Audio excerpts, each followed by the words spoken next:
Hello everyone, welcome back to my channel. ഇന്ന് ഞാനിവിടെ കാണിക്കാൻ പോകുന്നത് ബ്രെഡ് പക്കോട ഉണ്ടാക്കുന്നത് എങ്ങനെയാണെന്നാണ്. ബ്രെഡ് പക്കോട നമ്മൾ സ്റ്റഫ് ചെയ്തിട്ടാണ് ഇവിടെ ഉണ്ടാക്കിയിരിക്കുന്നത്. നിങ്ങൾക്ക് കാണാൻ പറ്റുന്നുണ്ടാവും, കണ്ടോ. ഇത് നമ്മൾ എങ്ങനെയാണ് സ്റ്റഫ് ചെയ്യുന്നത്, അതിൻ്റെ ഫില്ലിങ്സിന് വേണ്ട എന്തൊക്കെയാണ് സാധനങ്ങളെന്ന് നമുക്ക് നോക്കാം.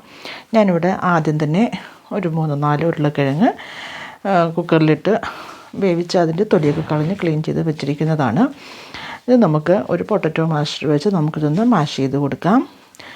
നന്നായിട്ട് നമുക്കിതൊന്ന് ഉടച്ചു കൊടുക്കണം.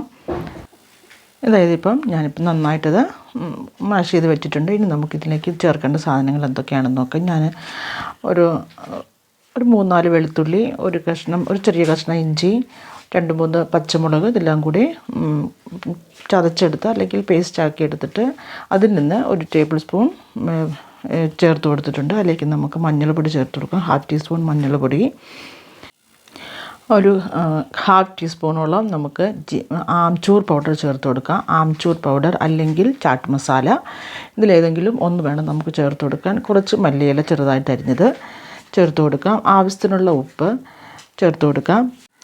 ഇനി ഇത് നമുക്ക് നന്നായിട്ട് ഒരു സ്പൂൺ വെച്ചോ അല്ലെങ്കിൽ നമുക്ക് കൈ വെച്ചോ ഇത് നമുക്ക് നന്നായിട്ടൊന്ന് മിക്സ് ചെയ്ത് കൊടുക്കാം. നന്നായിട്ട് മസാലയൊക്കെ ഉരുളക്കിഴങ്ങിലേക്കൊക്കെ പിടിക്കുന്നത് പോലെ നമുക്ക് നന്നായിട്ട് മിക്സ് ചെയ്ത് കൊടുക്കാം. ഇനി നമുക്ക് വേണ്ടത് ഒരു ഗ്രീൻ ചട്നിയാണ്.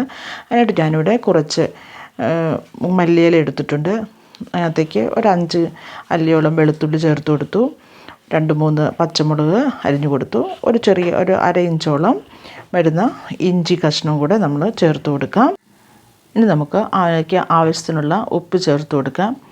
ഉപ്പ് ചേർത്തതിന് ശേഷം അതിലേക്ക് നമുക്ക് വേണ്ടത് തൈരാണ്. ഞാനിവിടെ 2 ടേബിൾ സ്പൂൺ തൈര് എടുത്തിട്ടുണ്ട്. തൈരും കൂടി ചേർത്ത് കൊടുത്തതിന് ശേഷം നമുക്ക് നന്നായിട്ട് നമുക്കൊരു ചട്നിയായിട്ട് നമുക്കിതൊന്ന് അരച്ചെടുക്കാവുന്നതാണ്. ഇനി നമുക്ക് ബ്രെഡ് പക്കോട ഉണ്ടാക്കാൻ വേണ്ടിയിട്ടുള്ള ബാറ്റർ എങ്ങനെ തയ്യാറാക്കുന്നതെന്ന് നോക്കാം. ഞാനിവിടെ ഒരു പാത്രത്തിലേക്ക് 1 കപ്പ് കടലമാവ് എടുത്തു വച്ചിട്ടുണ്ട്. അതിലേക്ക് നമുക്ക് ഒരു 1/4 ടീസ്പൂൺ മഞ്ഞൾപ്പൊടി ചേർത്ത് കൊടുക്കാം. 1/2 ടീസ്പൂൺ മുളക് പൊടി, ഞാനിവിടെ കാശ്മീരി മുളക് പൊടിയാണ് എടുത്തിരിക്കുന്നത്. 1/2 ടീസ്പൂൺ കാശ്മീരി മുളക് പൊടി, ആവശ്യത്തിനുള്ള ഉപ്പ് ചേർത്ത് കൊടുക്കാം.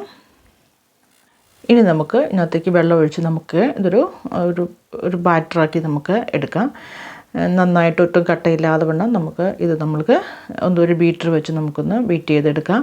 ആവശ്യത്തിനുള്ള വെള്ളം ഒഴിച്ച് കൊടുക്കുക. നിങ്ങൾക്ക് എത്രമാത്രം നിങ്ങൾ കടലമാവ് എടുക്കുന്നുണ്ടോ അതിനനുസരിച്ച് നിങ്ങൾ വെള്ളം ഒഴിച്ച് കൊടുക്കുക. ഒത്തിരി കട്ടിയും ആകരുത്, ഒത്തിരി ലൂസും ആവരുത്. ഈ ബാറ്ററിന് ഒരുവിധം തിക്കായിട്ടിരിക്കണം. ഒത്തിരി അങ്ങോട്ട് വെള്ളം പോലെ ആവുകയും ചെയ്ത്. ഇപ്പോൾ ഈ ബാറ്റർ ഇവിടെ തയ്യാറായിട്ടുണ്ട്. ഇനി നമുക്ക് ബ്രെഡ് പക്കോട എങ്ങനെയാണ് ഉണ്ടാക്കുന്നത് നമുക്ക് നോക്കാം. ഞാനിവിടെ 2 സ്ലൈസ് ബ്രെഡ് എടുത്തിട്ടുണ്ട്. ഇതുപോലെ ഒരു ബ്രെഡിലേക്ക് നമുക്ക് ഈ ഗ്രീൻ ചട്നി ഒന്ന് സ്പ്രെഡ് ചെയ്ത് കൊടുക്കാം. ഇത് നിങ്ങൾ കാണുന്നുണ്ടല്ലോ അല്ലേ, ഇതുപോലെ കാണിക്കുന്നത് പോലെ നമുക്ക് ബ്രെഡിൻ്റെ എല്ലാ ഭാഗത്തേക്കും ഇതുപോലെ ഒന്ന് ഗ്രീൻ ചട്നി ഒന്ന് സ്പ്രെഡ് ചെയ്ത് കൊടുക്കാം.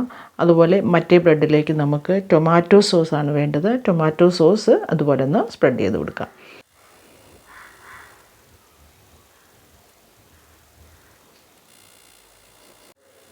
ഇനി നമുക്ക് നമ്മൾ തയ്യാറാക്കി വെച്ചിരിക്കുന്ന സ്റ്റഫിങ്സ് ഉണ്ടല്ലോ, ആ സ്റ്റഫിങ് നമുക്ക് ഏതെങ്കിലും ഒരു ഭാഗത്തേക്ക് ഇതുപോലെ ഒന്ന് വെച്ച് കൊടുക്കാം. നന്നായിട്ടൊന്ന് എല്ലാ ഭാഗത്തേക്കും ഒന്ന് സ്പ്രെഡ് ചെയ്ത് കൊടുക്കണം. അതോ ഇതുപോലെ നമ്മൾ ഒരു ഭാഗത്ത് തന്നെ കൂട്ടി വെക്കരുത്. ഇതുപോലെ ഒന്ന് കൈ കൊണ്ട് നമുക്കൊന്ന് എല്ലാ ഭാഗത്തേക്കും ഒന്ന് സ്പ്രെഡ് ചെയ്ത് കൊടുക്കാം.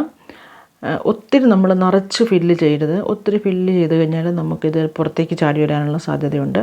അതുകൊണ്ട് നമുക്ക് ഫ്രൈ ചെയ്യാൻ ബുദ്ധിമുട്ടുണ്ടാകും. എന്നിട്ട് അതിനുശേഷം ഇതുപോലെ ഒന്ന് പ്രസ് ചെയ്ത് കൊടുക്കാം. എന്നിട്ട് നമ്മൾ എണ്ണ ചൂടാക്കാൻ വേണ്ടി വെച്ചിട്ടുണ്ടായിരുന്നു നേരത്തെ തന്നെ.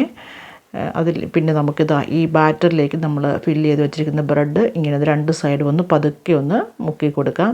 ഒരുപാട് നേരം വെച്ചുകൊണ്ടിരിക്കരുത്. മുക്കി കഴിഞ്ഞാൽ ഉടനെ തന്നെ നമ്മൾ എണ്ണയ്ക്കകത്തോട്ട് പതുക്കെ ഇങ്ങനെ ഒന്ന് എടുത്ത് വെച്ച് കൊടുക്കാം. കണ്ടല്ലോ. അതിനുശേഷം നമുക്ക് ഒരു കണ്ണാപ്പയോ അല്ലെങ്കിൽ ഒരു തവി വെച്ചോ നമ്മൾ ഈ അല്പം എണ്ണ ഈ ബ്രെഡിൻ്റെ മുകൾ ഭാഗത്തേക്ക് നമുക്കിങ്ങനെ ഒന്ന് കോരി ഒഴിച്ചു കൊടുക്കാം. അപ്പോൾ നമ്മുടെ മുകൾ ഭാഗത്തുള്ള ഈ ബാറ്റർ ഒന്ന് വെന്ത് കിട്ടിക്കോളും. അപ്പം നമുക്ക് തിരിച്ചിടാൻ വേണ്ടിയിട്ട് ബുദ്ധിമുട്ടുണ്ടാവില്ല. ഇതുപോലെ നമുക്ക് പതുക്കെ ഒന്ന് തിരിച്ചിട്ട് കൊടുക്കാം. കണ്ടോ, ഇതുപോലെ എക്സ്ട്രാ വീണ് കിടക്കുന്ന ഈ കടലമാവിൻ്റെ ഈ തുള്ളികൾ വീണ് കിടക്കുന്ന ഈ ബാറ്റർ ഉണ്ടല്ലോ, അത് നമുക്കങ്ങ് കോരി മാറ്റണം. ഇതാ ഈ ഒരു പക്കോട ഇപ്പോൾ നമുക്കിവിടെ റെഡി ആയിട്ടുണ്ട്. നമുക്കിത് ഒരു പ്ലേറ്റിലേക്ക് മാറ്റാം. ഇതുപോലെ തന്നെ ഞാൻ ഒരെണ്ണം കൂടി ഇതുപോലെ ഉണ്ടാക്കി കാണിക്കാമേ.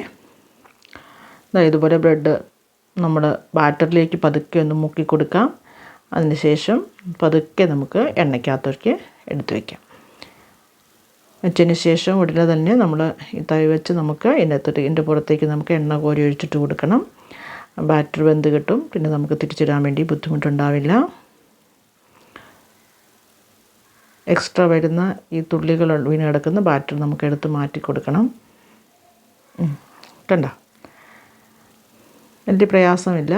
നിങ്ങളെല്ലാവരും ഒന്ന് ഉണ്ടാക്കി നോക്കണം. കുഞ്ഞുങ്ങൾക്കൊക്കെ ഒരുപാട് ഇഷ്ടമാകും. കുട്ടികൾക്കൊക്കെയാണ് ഉണ്ടാക്കുന്നതെങ്കിൽ എരിയുടെ കണക്കൊക്കെ മുളകിൻ്റെ കണക്കൊക്കെ നിങ്ങൾ നോക്കി വേണം ഉണ്ടാക്കാൻ.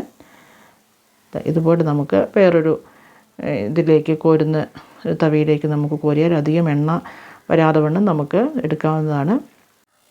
അപ്പം നിങ്ങളെല്ലാവരും ഇതൊന്ന് ഉണ്ടാക്കി നോക്കണം. വീഡിയോ ഇഷ്ടപ്പെട്ടാൽ ചാനൽ സബ്സ്ക്രൈബ് ചെയ്യുക. നിങ്ങളുടെ ഫ്രണ്ട്സ് ആൻഡ് റിലേറ്റീവ്സിലേക്കൊക്കെ ഈ റെസിപ്പി ഒന്ന് ഷെയർ ചെയ്യുക. അപ്പോൾ ഇത് ഞാനൊന്ന് മുറിച്ച് നിങ്ങളെ കാണിക്കാം. നിങ്ങൾക്ക് ഇതിൻ്റെ കൂട്ടത്തിൽ ഇങ്ങനെ തന്നെ വേണമെങ്കിലും കഴിക്കാം, മുറിക്കാതെയും കഴിക്കാം, മുറിച്ചും കഴിക്കാം. നിങ്ങൾക്ക് ഇഷ്ടമുള്ള പോലെ കഴിക്കുക. ഇതിൻ്റെ കൂടെ നമുക്ക് ടൊമാറ്റോയുടെ ചട്നി അല്ലെങ്കിൽ ഗ്രീൻ ചട്നി എന്ത് വേണമെങ്കിലും നമുക്കിതിൻ്റെ കൂടെ ഉപയോഗിക്കാവുന്നതാണ്. ഒരു ഈവനിങ് സ്നാക്സ് ആയിട്ട് നമുക്കിത് കഴിക്കാം. കുട്ടികൾക്കൊക്കെ ഏറെ ഇഷ്ടപ്പെടുന്ന ഒരു പലഹാരമാണ്.